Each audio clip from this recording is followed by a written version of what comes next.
Hello,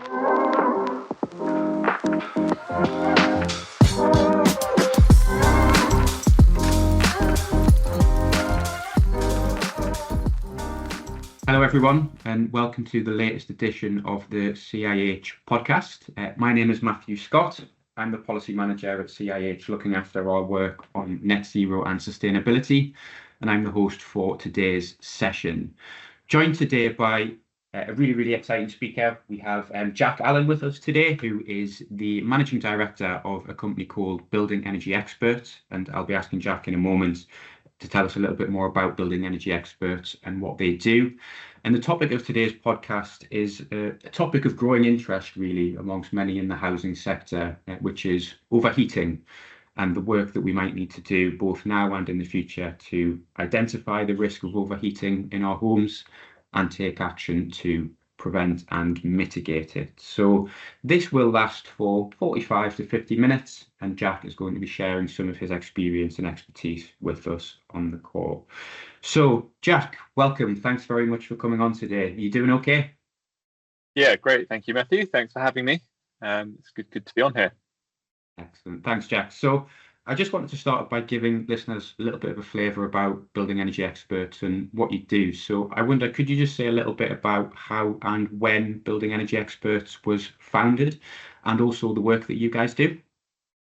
Yeah, so I started working in sustainability in the built environment 14 years ago, and I've worked on everything from sort of the planning and high-level sustainability side to energy modelling and then into building testing and analysis. And when I founded Building Energy Experts 7.5 years ago, it was with a clear goal to bridge the gap in building design and performance. And from that perspective, we have a strong focus on the accurate measurement and testing of buildings and using those techniques to complement our energy modelling, so we can hopefully get more real world results. Fabulous. And links to what I read on your website before, doing a little bit of reading before this podcast, where you've got this sort of statement or guiding principle that energy performance needs to be considered at each and every phase of a building's life. And it was a really interesting sort of philosophical statement almost about what you seek to do. Could you just tell me a little bit more about that sort of guiding principle and how it sort of drives the work that you do, both with housing providers, but also other organisations?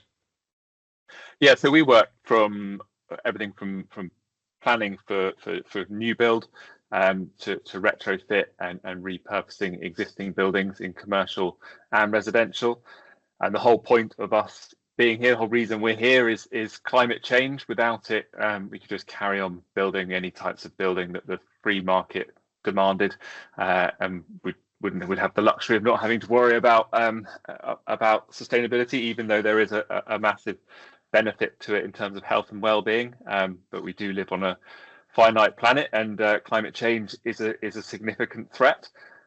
So that comes down to everything from do we even need a building? So buildings and the heating or cooling of them, as well as their construction, creates 40% of our carbon emissions, and much more of those are involved in the actual creation of the building. So when we first start to think, do we need on a new development, it's like, what kind of building do we need?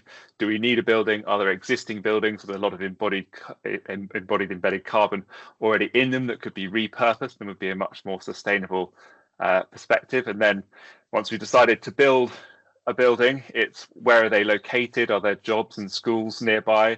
And then what are they made of? So concrete blocks, building made of concrete are much more carbon intensive than timber frames. How do we keep them warm in winter? Can you make it a passive house without needing to heat it, or can you make it a low carbon building? And how do we make sure they don't overheat in the summer? And then how will they perform and serve their purpose as creating a good, healthy environment for the occupants or users of that building through its lifetime?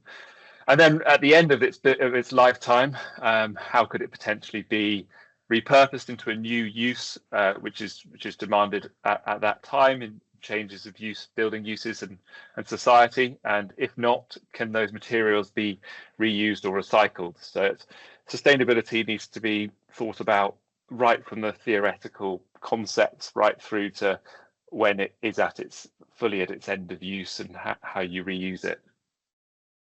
Yeah, so it's that full life cycle, not just of the building, but the community, the environment around the building as well, that you need to think about holistically. And you've mentioned there overheating, which is what we're going to get into now as a sort of growing concern in the housing sector. As a country in the Northern Hemisphere, we've had cold winters for a long time. You think back to the 1980s and we had some of the foundational books that looked at fuel poverty, Brenda Boardman's work in particular. And we've only recently got to grips with the other half of that equation, which is summertime overheating, although not just in summertime, I suppose. So we've had in 2022 as well, one of the worst heat waves that we ever had. I think London had 40-degree temperatures for the first time. And it's really sort of growing in importance. So what's your view, Jack, on sort of why it is important that we need to think about mitigating and preventing overheating, as well as all of the other things that we've done as a housing sector over the last 20 or 30 years? Yeah, it's a great question. And you mentioned the 2022 heat wave, and within that specific heat wave, there are actually 4,500 excess deaths recorded. And when deaths are like that, it sort of looks like a statistic, and it's not. It's obviously emotive, but it's not speaking directly to a story to someone. But it's such a huge problem, and the fact that there were so many deaths and it's not publicised across the media is kind of extraordinary. And another recent study has shown that it's only going to get worse, and 90% of our housing stock will suffer from overheating by the 2030s. So in these extreme heat waves, we can only expect that the excess deaths, unfortunately, will go up too, unless there is significant action taken. One of the things about this is, I think, often any study which brings out statistics or sort of CIBSE guides are never really going to talk to anyone other than the geeky people. It's people when they think about someone they care about, like that they're or someone particularly vulnerable, grandmother, child, someone who's sick in the height of summer, when the temperature is sort of 40 degrees outside, and there's often vulnerable people are stuck in smaller flats or high-rise buildings or single aspect ones. That people are genuinely stuck in there, completely unable to sort of function in their normal lives because their sleep's impacted. They haven't got anywhere to go and cool off. They can't think. They can't study, and it really is sort of just impacting their ability to live their lives. Not to mention the actual serious health impacts, which can cause death in the worst cases. Yeah, and you've mentioned a couple of different factors there. So there's really there's always two things thinking about issues like this. One is who's living in the home, what potential vulnerability might they have to extreme heat or being in a heat wave. And then there's also the type of home that they live in. You mentioned flats, single aspect homes. Could you say a little bit more about, from your experience and the work that you do, some of the different types of homes that might be more at risk of overheating than others? Why is it flats or single aspect homes that tend to be more at risk? Yeah, it's a great point, and some homes are much more at risk than others, and the residents have a lot less ability to escape those temperatures. The worst affected typically are high-rise flats, because they typically have less shading and often have more glazing. They're often single aspect, so they only face one way, so they can't get any cross ventilation to cool them down. Often high-rise will have more glazing, particularly if they're modern ones, because that's been popular, and it gives a good view. Most people want nice big windows. And furthermore, high-rise has things like the stack effect, so warm air rises, it will rise through the building, and the upper floors will be much worse affected. There's also going to be almost impossible to do any purge ventilation if you've just got one window on one side of the building and it's a really still day, because typically the hottest days are still by nature, so natural ventilation is stifled in that sense. And they can also have services heat gain. Some of the high rises or have community heating systems, which deliver the domestic hot water as well. So they're on all year round, and if they're not insulated properly, it kind of creates a central heating system that's on all year round. And in those flats, there's often the least amount of green space around, and they're usually located within cities, which are often an urban heat island, and cities are typically 2 degrees warmer, but they can be up to 10 degrees warmer on a hot summer's day. Think about going along a hot sunny street in the direct sunlight, compared to sort of being either in a forest or a shady park, and you definitely notice the stark difference.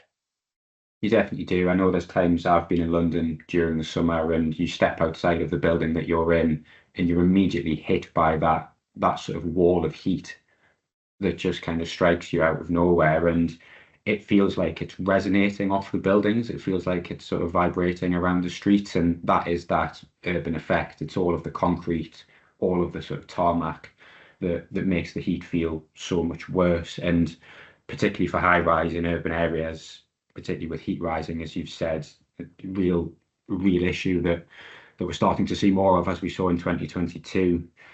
You mentioned a little bit about older people as well, and some other people who might be more at risk. Could you say a little bit about the other side of the coin in terms of who lives in the building and how that affects how vulnerable they might be to some of these issues?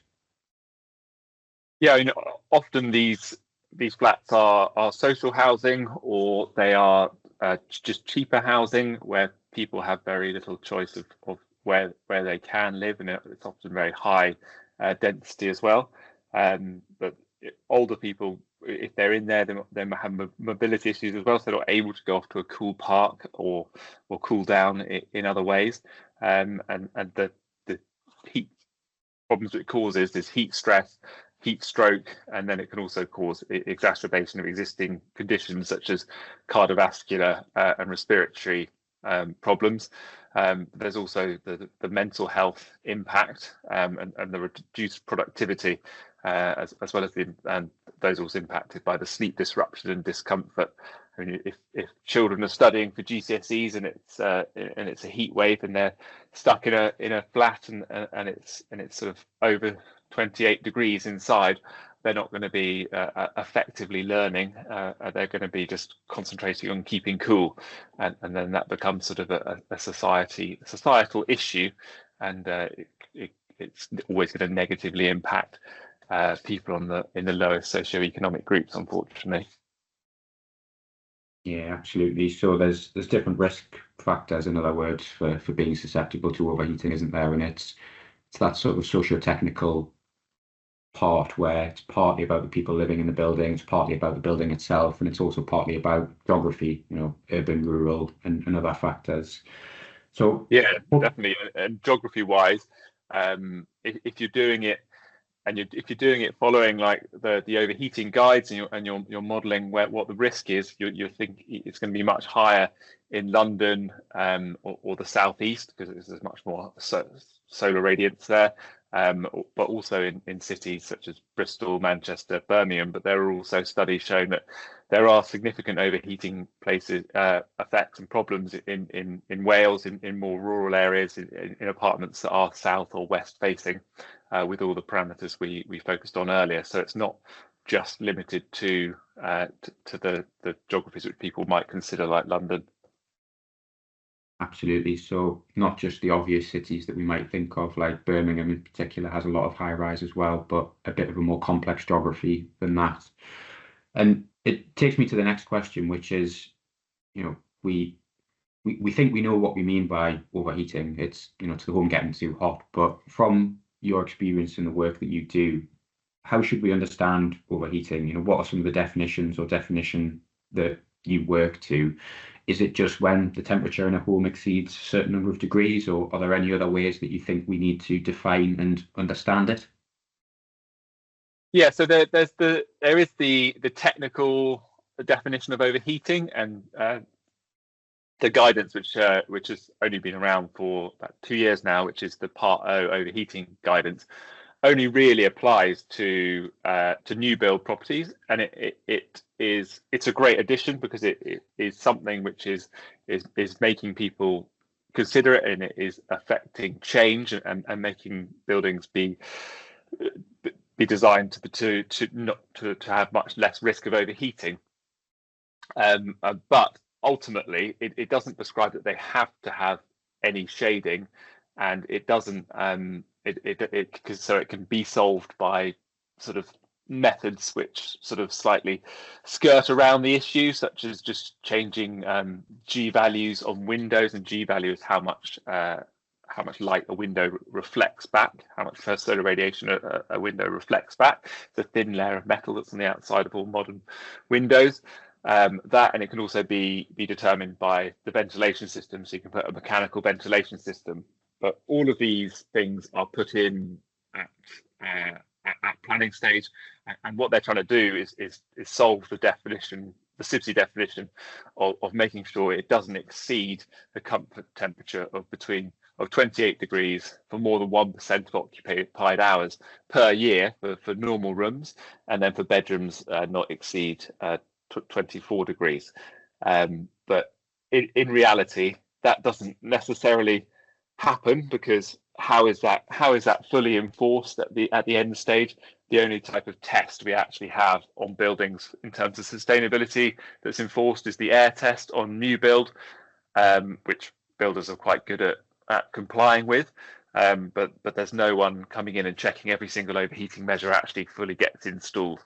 So it still needs to go further than just these definitions, although they're useful. It needs to be really ingrained into the design and the thought of everyone from the very beginning. Yeah, absolutely. And you've mentioned Part O there, which is the guidance for the building regulation on overheating. Can you say a little bit about Part O with a forward look? In that I've been interested before about sort of how resilient Part O is to a changing climate, and I think it's absolutely right that it's brilliant that we've got this guidance now, and that homes are now starting to be occupied that have been built to those regulations.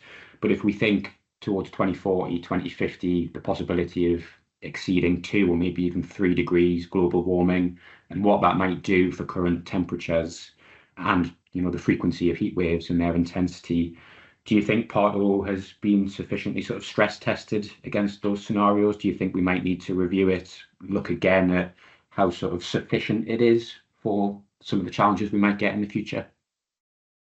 I think there's room for a lot more regulation, and a lot more sensible regulation. I think it's a great start. I think one of the key things is that it's considered in a holistic way. So Part O is about stopping overheating. Part L is about conserving fuel and power, so it's reducing emissions. Part F is about ventilation. Quite often people or newspapers will say, "Oh, this modern insulation is causing everything to overheat." It's not. Insulation stops any thermal radiation from coming into a building. It does the opposite, but it might be quite airtight, and that will trap air in.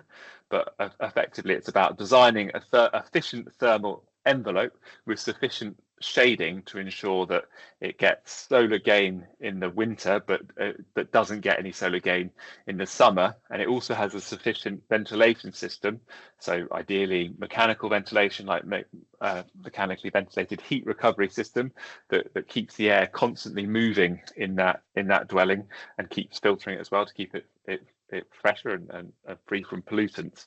And considering all three of those parts as one and right from the beginning is essential. And by right from the beginning, one of our fundamental issues in this country is our planning system, and its speed, its lack of speed. It's so slow that people won't go back into planning to make changes.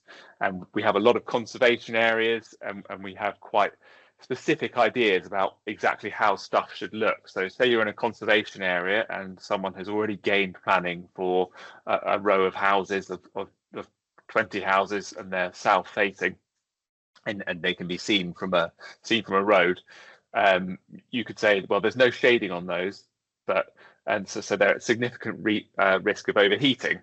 And then you say that to the developer, and then you say, so what's the solution? And the best solution for overheating is always stop that summer solar radiation from getting into the building. So the best solution for that is external shading, because internal shading is much less effective, and it can still help, but it's not the solution. But at that point, you've gone through a lengthy 2-year planning battle to get your planning, and the idea of going back in for planning for something they could say no to is difficult. And some conservation officers will say, no, shading is not in keeping with this area. But shading not being in keeping, which I have seen as a comment from conservation areas, is kind of crazy, because everything was shaded until sort of 100 years ago. Shading was a natural part of our built environment. I mean, shading was here before glass was here, because we all had shutters before we had glass. So every opening was technically shaded in this country. If you want to take it back further enough, sort of 400 years.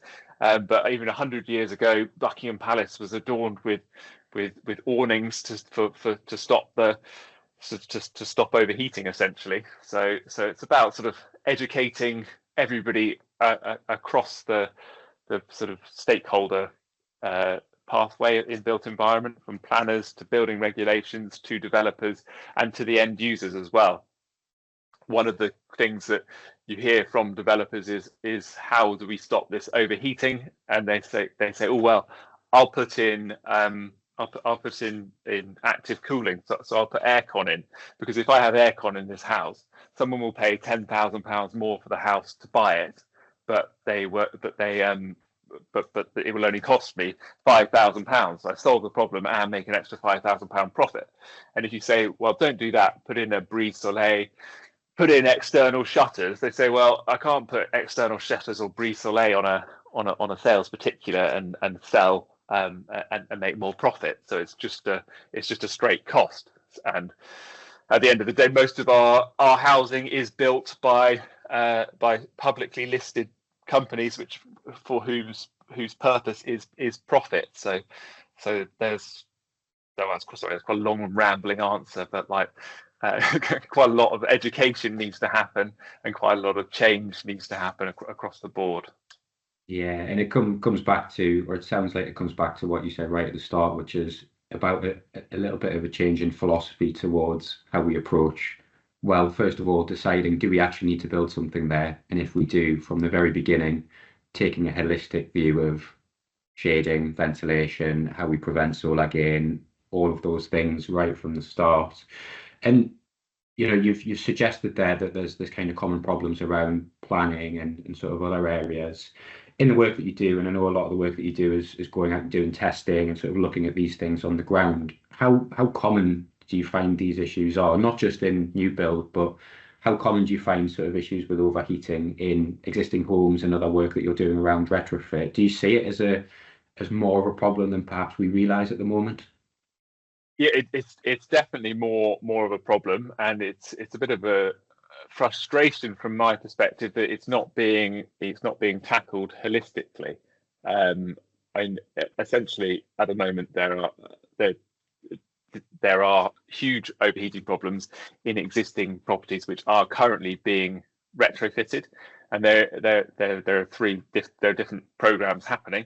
They're being retrofitted for sustainability, in terms of new external wall insulation, new windows, new heating systems, etc. But they're also being retrofitted because of the cladding issues and the fire risk of cladding, which all the dangerous cladding obviously needs to be removed as soon as possible. And overheating isn't really being considered in this, because when you're recladding a property for whatever reason, you have the opportunity to reclad it with better thermal insulation, which is also fire safe, which is obviously the most important thing. But you also have the opportunity to add in shading devices to the facades when you do that. It's something which often isn't done, because you come out away from the you extend the building outside of its existing envelope, and you trigger the requirement to go into planning, which means it's often not considered. But majority of local authorities have actually called climate emergency and should be considering the risk of extreme weather events from a legal perspective on their housing stock and on the buildings that we work in. So I think it's not really, the answer is it's not really being considered, but it should be being considered, and there's a huge opportunity to solve it whilst we're solving these other issues, which are costing a lot of money, and it wouldn't cost a lot extra to solve it at the same time. Absolutely. And, a lot of the listeners to this podcast and a lot of CIH members work in local authorities and housing associations. I have a CIH Net Zero group where we look at issues around this. And we're possibly getting to the point in the podcast where a listener is thinking, oh, okay, well, what do I actually need to do about some of this? Where should I start? So to put it to you sort of simply to start with, if you're a housing provider listening to this podcast, what are some of the things that you might start to want to do to identify and mitigate the risks of overheating in your homes? So if we're talking about existing properties, the use of monitoring is great, but also talking to the residents. Everybody uses their homes in very different ways, and there is obviously the scientific thermal modeling perspective, but it's also subjective in many ways. So asking the residents how if they have issues with it, and carrying out questionnaires to determine what the issues are can be a great way of essentially establishing the extent of the problem or what needs to be solved. And in terms of existing properties, things that can be done are from a external, outside of the dwelling perspective, the creation of blue-green infrastructure, so water or vegetation helps significantly. Green roofs, green walls help, but even planting trees significantly reduce the temperature, even on like a microclimatic scale. So if you consider re-landscaping an area around existing housing, and putting in enough shading, you can change how warm those houses will be, and you can also create structures for plants to grow up, for vines to grow up. You can use deciduous trees, like there's birch trees grow very quickly, and they don't take all the light out, but they will shade your building pretty quickly, and they'll allow the sun through in the winter months, but take more out in the summer. So those are good sort of external things which will also generally help nature and health and well-being. But then in terms of in the properties, ventilation is a key thing. So installing mechanical ventilation that's always running, and ensure there are proper door undercuts to make sure that the air is constantly moving through that dwelling. Often people say, "Oh, leave the windows open," but there's often security risks and reasons why that can't happen. So people aren't going to leave them open when they go to work or come back from work. So even if you educate them as to ways like that they physically couldn't. So getting sufficient mechanical ventilation into houses, and that also has the added benefit of solving condensation and black mold issues. So that's a great thing. When windows are changed, making sure that there is sufficient openable area of the windows, but obviously whilst considering full risk, security as well at the same time. But being able to have purge ventilation and cross ventilation makes a massive difference. But for a lot of different issues, including noise and pollution as well, you can't have that in city environments often.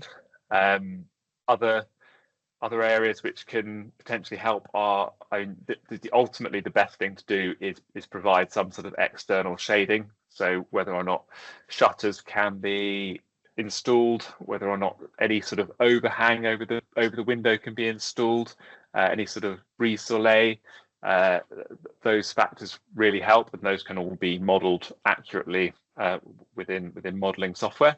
So that's always a good thing. But internally, you can also use shutters and blinds to help, as well as educating the residents in terms of if they get blinds or shutters, if they keep them pretty much closed during the warmest hours of the day, and then open them up when the solar radiation is off that facade, they can significantly reduce their temperature. Quite often you go around European cities in the middle of the day and it feels like a ghost town, but actually people are just sort of blocking the sun out, and then they'll because they've lived with this overheating issue for much longer than we have, they've learned how to solve it, and they'll open up their shutters in the cooler evenings and essentially purge the house of the heat.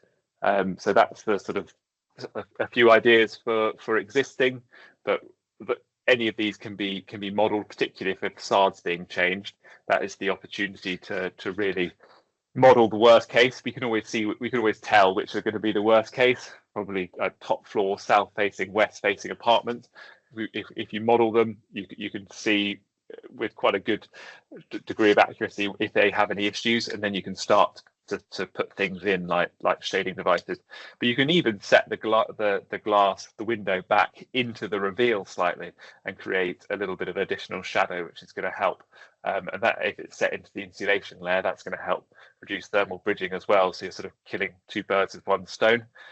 For new build, it's about the orientation of the dwellings, what type of dwellings we're providing, and then making sure that they have things like cross ventilation, make sure shading is considered, making sure that there either isn't too much south or west facing glazing, or if there is, it's sufficiently shaded for those summer months, making sure ventilation is properly considered.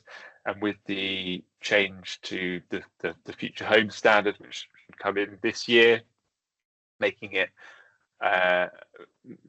should make airtightness, we don't know what option they're going to go for, but it might make airtightness more important. So if they're more airtight, then you need to hit your energy efficiency things, you need to look towards mechanically ventilated heat recovery, which is a benefit from an overheating perspective, because it is constantly moving, and it obviously retains the heat in the winter, but you turn it into its summer mode, and then it purges the heat from the building as well, so it has that benefit.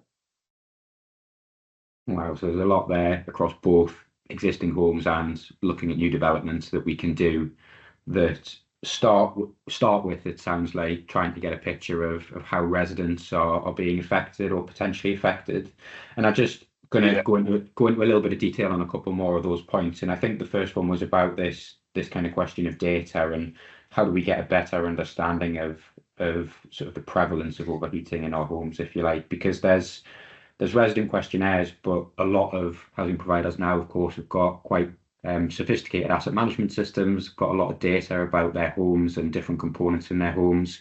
Are there sort of things we should be looking at in asset management data that might give us a better understanding of whether homes are more at risk than others, or where we might want to target particular interventions before others?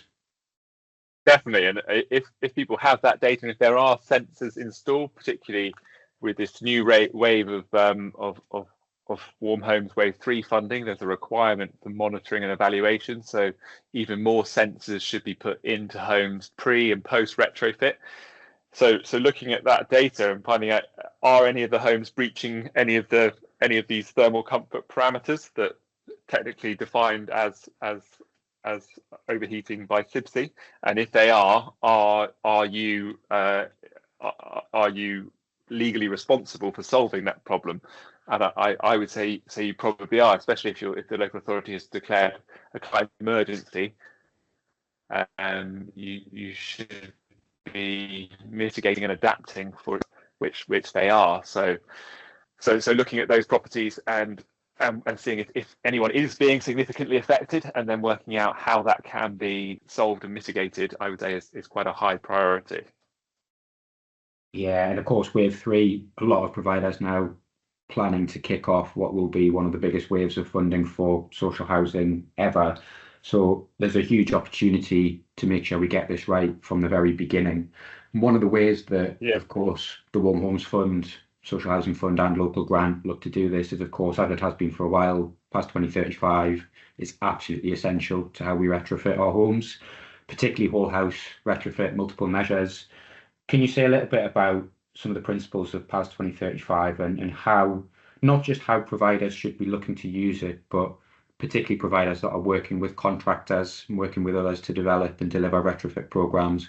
What are the essentials of PAS 2035 that they need to be focusing on when it comes to retrofit if we're to make sure we don't create unintended overheating problems? So one of the key issues is ventilation, making sure the ventilation is correct.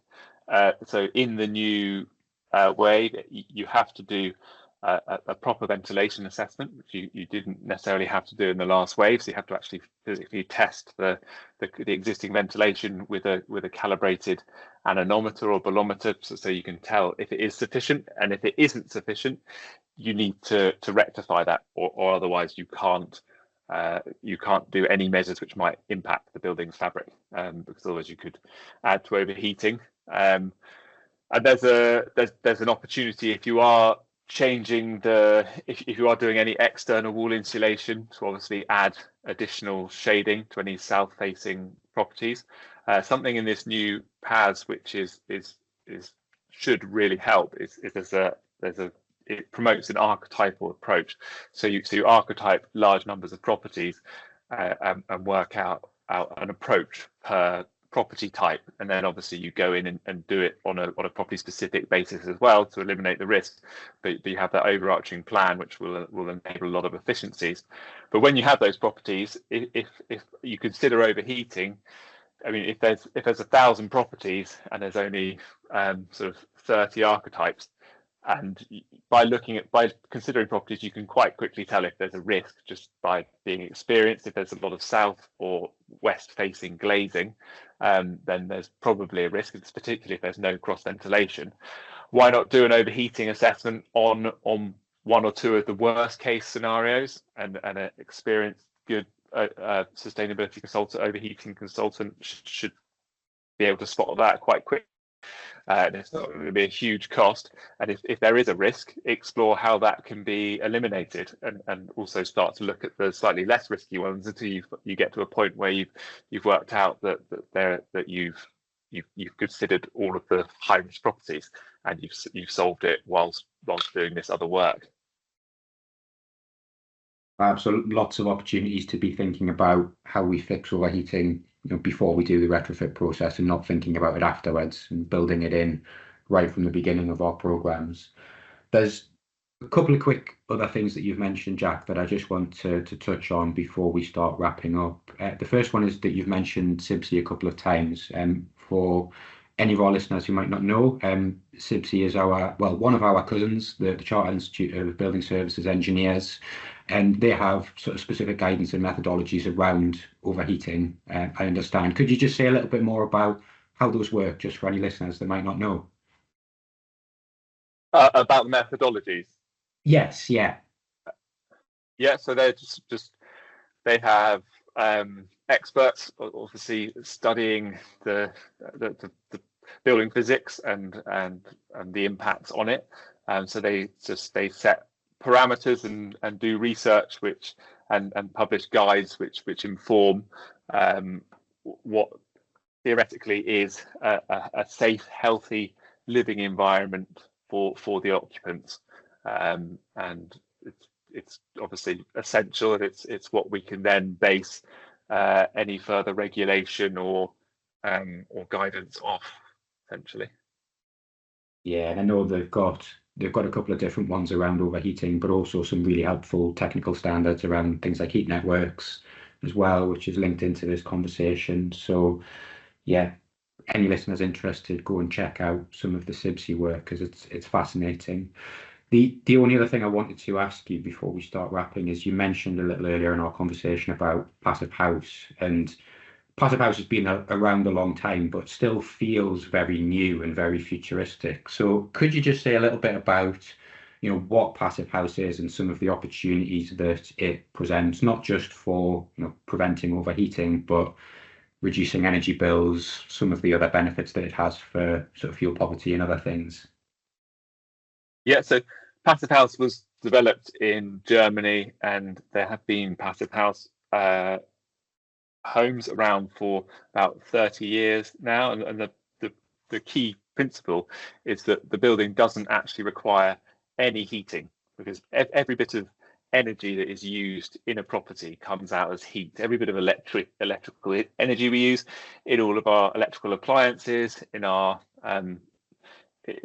cooking, in our computers, our TVs, everything is producing energy, as well as humans are also producing energy. So by having a really well designed building fabric, which is very airtight, we ensure that we don't lose any, or we lose as little as possible heat from that building.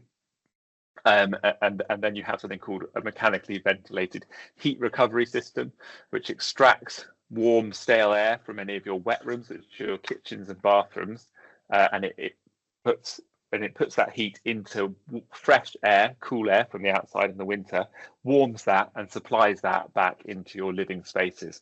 So when that stale air is extracted, 90% of the heat will come back in that fresh air.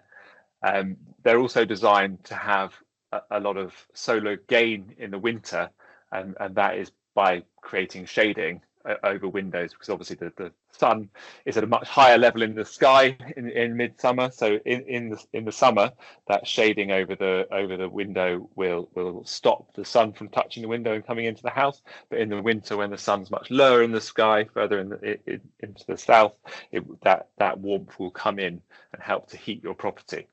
And if it's done properly, there's only a few weather events through the year, which will be the worst cold snaps, where you might need a little bit of additional heating. And there's research on properties in this country, which have been around for over 20 years, and in Germany for longer, which show that over that period of time, they'll typically only need a little bit of top-up heating for a couple of weeks a year. There are some interesting things on TV about it. That I actually did the air test for one on a Grand Designs in the Cotswolds a couple of years ago. And that's actually a passive house premium, so that property actually produces 4 times more energy than it uses. So that kind of explains the principles in quite a good way. If you wanted to read up on it, it's obviously a unique and different perspective. It's a very unique property, but it kind of fulfills it. But different areas of the country have also introduced it into social housing as well. It's not just sort of big one-off properties. Exeter was way ahead of the curve, and they've been building social housing there to passive house for the last several years, and it's had a massive benefit. There's been huge reduction in rent arrears and an improvement in sort of health and well-being for the tenant, as well as their bank balance. So it's a great principle.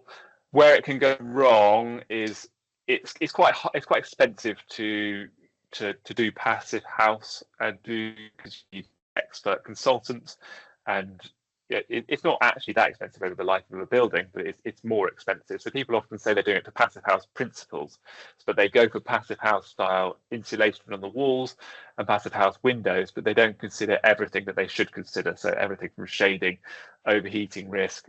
They don't have the correct ventilation system. They don't have it certified by the correct professional. And in which case you can end up creating a very airtight property with not sufficient ventilation and too much solar gain. So then you might actually have some issues, and sometimes there's some negative press around that. But done properly and with all things considered, it's an amazing principle. Yeah, absolutely. And I've seen examples before, and you can just put passive house, social housing into Google, and you'll see some of these examples of new developments, often quite small, but new developments where residents have moved in and essentially experienced zero or very minimal energy bills across the course of a year.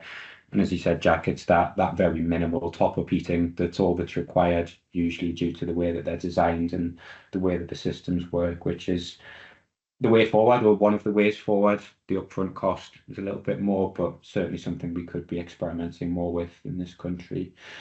So we're reaching towards the end now, and I just had a couple of final questions for you, Jack. The first one is that if we kind of go back to, those global warming scenarios where, potentially by 2050 and 2100, we're looking at 2, 3, 4 degrees warming on current trajectories.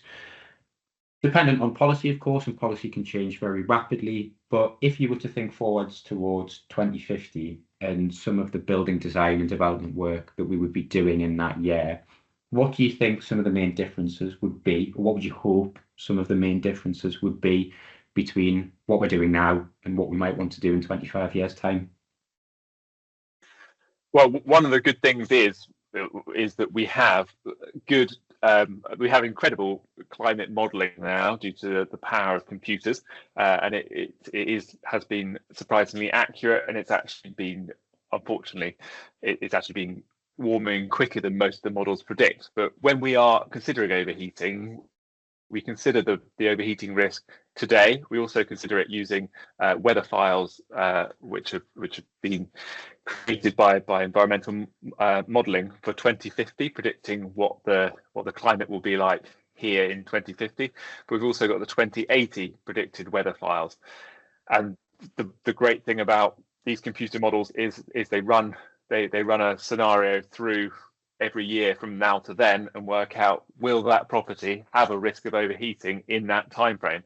And then you can add in any mitigation measure that you like. You can create a full virtual environment.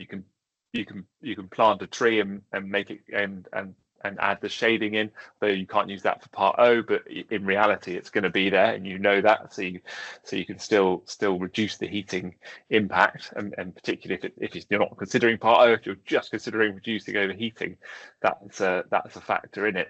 You can consider the location of other buildings around it in terms of shading, etc. So using technology and science, bring back the experts approach rather than having enough of them is probably the best way to solve it, and be certain that there won't be a risk to